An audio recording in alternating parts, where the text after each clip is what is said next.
साथ। तो सबसे पहले बात करते हैं राम जन्मभूमि की, जहां श्री राम मंदिर चढ़ावा चोरी मामले की, जिसमें जांच लगातार जारी है।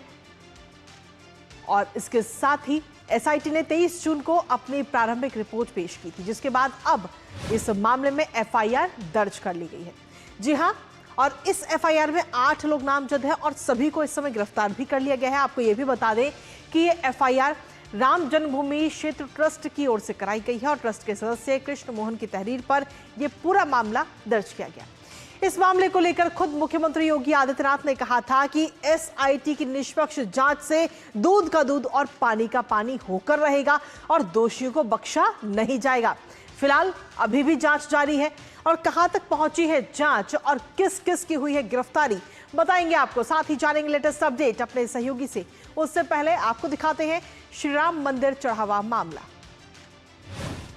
तो जी हां, इस पूरे मामले की अगर हम बात करें तो श्री राम जन्मभूमि थाने में ये पूरा मामला जो है वो इस समय दर्ज किया गया है। ट्रस्ट की शिकायत पर यह पूरा मुकदमा इस समय दर्ज किया गया और जो एफआईआर दर्ज की गई उसमें 8 लोग नामजद हैं, हालांकि कुछ अज्ञात का नाम भी इसमें शामिल है। ट्रस्ट की शिकायत पर यह मामला दर्ज किया गया, अज्ञात आरोपी भी इसमें शामिल है और 8 आरोपियों को इस समय गिरफ्तार भी कर लिया गया है, जिन 8 लोगों के नाम इसमें शामिल है।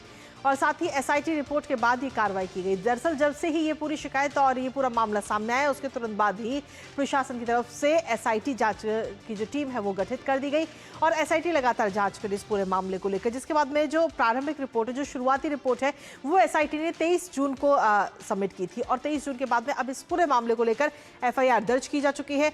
8 लोगों के नामजद है इसमें जो एफआईआर हुई है, इसके साथ ही कुछ अज्ञात के भी है इसमें।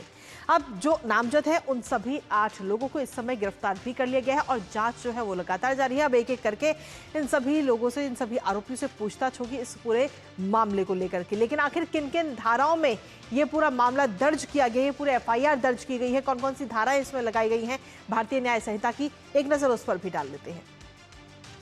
कि अगर धाराओं की हम बात करें तो भारतीय न्याय संहिता की धारा 306, धारा 316(5), धारा 61, ये तमाम धाराएं हैं जिनके तहत ये पूरी जो एफआईआर है वो इस समय दर्ज की गई है। पिछले लंबे समय से ये पूरी जांच जारी है। खुद मुख्यमंत्री योगी आदित्यनाथ ने एक सभा को संबोधित करते हुए ये बात कही थी कि कि ये एसआईटी की टीम का गठन हो चुका है और इस पूरे मामले में दूध का दूध और पानी का पानी होकर रहेगा और ये जो दोषी हैं वो बचेंगे नहीं बिल्कुल भी। तो ये वो दोषियों की तस्वीरें इस समय हम आपको दिखा रहे हैं जिनकी गिरफ्तारियां भी इस पूरे मामले को लेकर अभी तक हो चुकी है। कुल मिलाकर अगर हम देखें तो इस मामले में 8 आरोपियों की गिरफ्तारी हो चुकी है। हालांकि ये संख्या आगे और बढ़ सकती है। फिलहाल जो नामजद है उनकी गिरफ्तारियां हो चुकी हैं, कुछ अज्ञात भी हैं इसमें। और आखिर नाम के साथ आपको दिखा देते हैं कि 8 आरोपी जो गिरफ्तार किए गए हैं, सुभाष श्रीवास्तव, मनीष यादव, अविनाश शुक्ल, रमाशंकर मिश्र और इसके साथ ही रामशंकर यादव उर्फ टिन्नू, अनुकल्प मिश्र, लवकुश मिश्र और करुणेश पांडे। तो ये 8 लोग जिनकी इस पूरे मामले में अभी तक गिरफ्तारियां हो चुकी हैं। हालांकि ये जो संख्या है वो आगे अभी और बढ़ती हुई भी नजर आ सकती है जब पूछताछ और होगी। फिलहाल शुरुआती जांच की अगर हम बात करें तो शुरुआती जांच के बाद 23 तारीख को एसआईटी की टीम ने पूरी जो अपनी जांच हुई है पूरी रिपोर्ट बनाकर वो पेश की गई थी। इसके साथ ही आखिर किन किन धाराओं में पूरा मामला दर्ज किया गया, एफआईआर दर्ज की गई, भारतीय न्याय संहिता की धारा 306, 316(5) और 305, भ्रष्टाचार निवारण अधिनियम 1988 की धारा 13(1)(a) और सहपठित धारा 13(2), इन सभी धाराओं के तहत ये पूरा मामला इस समय दर्ज किया गया है और साथ ही 8 आरोपी गिरफ्तारी भी अभी तक हो चुकी है। हालांकि जांच जो है वो अभी भी जारी है और बहुत जल्दी दूध का दूध और पानी का पानी हो जाएगा। हालांकि गिरफ्तारियों की अगर हम बात करें तो वो अभी और भी ज्यादा हो सकती है, क्योंकि अब एक एक कड़ी को कड़ी से जोड़ा जाएगा। एसआईटी की टीम इस पूरे मामले को लेकर लगातार जांच भी कर रही है। तो किन किन धाराओं में कानूनी फंदा है वो हमने आपको बताया और इसी के साथ हमारे सहयोगी रामेंद्र इस समय जुड़ गए हैं। सीधा उनका रुख करेंगे ताजा अपडेट के लिए। रामेंद्र, क्या कुछ लेटेस्ट अपडेट है आपके पास में? जो 8 आरोपी हैं फिलहाल अभी तक उनकी गिरफ्तारी हो चुकी है और अब कड़ी से कड़ी को जोड़ा जाएगा और आगे भी और गिरफ्तारियां भी हो सकती है। रामेंद्र, देखिए, कल से ही जैसे पुलिस ने इन 8 की गिरफ्तारी की है वैसे ही इन लोगों ने पूछताछ शुरू कर दी है और ये कृत्य अगर देखें तो ये पहला स्टेप है ये पहले स्टेप से आप देखिए कि तार कैसे जुड़ेंगे, दूध का दूध, पानी का पानी होगा, ये मुख्यमंत्री कह रहे हैं, लेकिन मलाई खाने वाले न बचें, इस पर भी उनका फोकस है। तो जो जांच शुरू होगी, जो इंट्रोगेशन शुरू होगा, जो पूछताछ शुरू होगी, उससे ये पता चलेगा कि इनके संरक्षणदाता कौन थे, कैसे एंट्री होती थी, कैसे जो दान पात्र उसकी चाबी टिन्नू यादव के पास थी, किस तरीके से इसमें भ्रष्टाचार किया गया, किन लोगों ने कितना पैसा लिया, कहाँ कहाँ ज़मीनें खरीदी, कहाँ कहाँ पैसे का निवेश हुआ।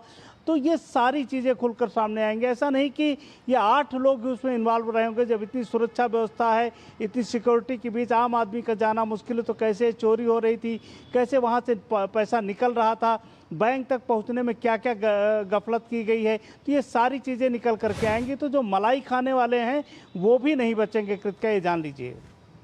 इसके साथ ही 8 आरोपियों की अगर हम बात करें तो इनकी गिरफ्तारियां तो हो ही चुकी है और खुद मुख्यमंत्री योगी आदित्यनाथ ने कहा था कि एसआईटी टीम जांच करने के बाद में दूध का दूध और पानी का पानी हो जाएगा। ये बात उनकी तरफ से कही गई और साथ ही ये भी कहा था कि कोई भी आरोपी नहीं बचेगा, जो दोषी है उनके खिलाफ सख्त से सख्त कार्रवाई होगी।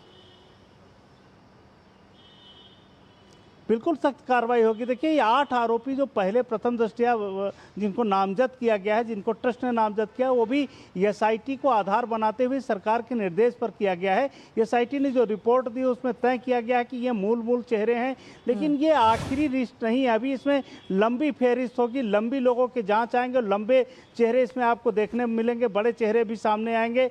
क्योंकि जिनकी जिम्मेदारियां फिक्स हैं, जिनको जिम्मेदारी दी जाती है, उनकी जिम्मेदारियां फिक्स भी होती हैं कि अच्छा होगा तो भी आपके हिस्से में है और बुरा होगा तो भी आपके हिस्से में। तो अभी जांच का पहला चरण है, अभी बहुत सारे चेहरे इसमें आएंगे, कृतिका। ठीक है, आपके पास वापस आएंगे रामेंद्र, लेकिन इसी बीच अपने दर्शकों को हम बता देते हैं कि भारतीय जनता पार्टी के सांसद हैं दिनेश शर्मा और उन्होंने अयोध्या राम मंदिर चंदे में एफआईआर दर्ज होने पर विपक्ष पर सीधे तौर पर निशाना साधा है। क्या कुछ कहा है उन्होंने, आइए एक बार अपने दर्शकों को सुना देते हैं।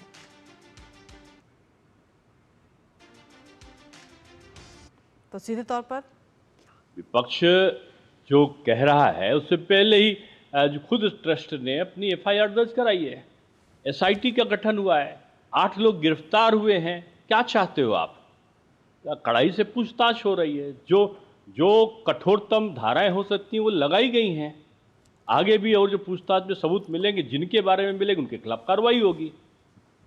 एक तरीके से अभियान चलाकर ये सारा विपक्ष एक ही काम है, शुरू से श्री राम जन्मभूमि मंदिर आंदोलन से लेकर उसके निर्माण से लेकर माननीय सुप्रीम कोर्ट के निर्णय से लेकर और आज तक निशाने पर केवल और केवल राम जन्मभूमि मंदिर और जो सनातनी मंदिर हैं, जो उनकी व्यवस्था है, उन पर आघात रहा है।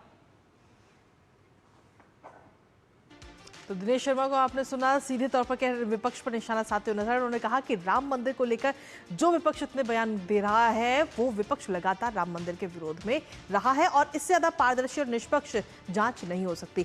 हमारे साथ हमारे सहयोगी रामेंद्र लगातार बने हुए। रामेंद्र, विपक्ष जिस तरीके से इस पूरे मामले को लेकर भुनाने की कोशिश कर रहा है और ऐसे में राम मंदिर को लेकर तमाम सवाल उठा रहा है, इस पर दिनेश शर्मा ने साफ तौर पर बयान दिया और कहा कि इससे ज्यादा पारदर्शी और निष्पक्ष जांच नहीं हो सकती है।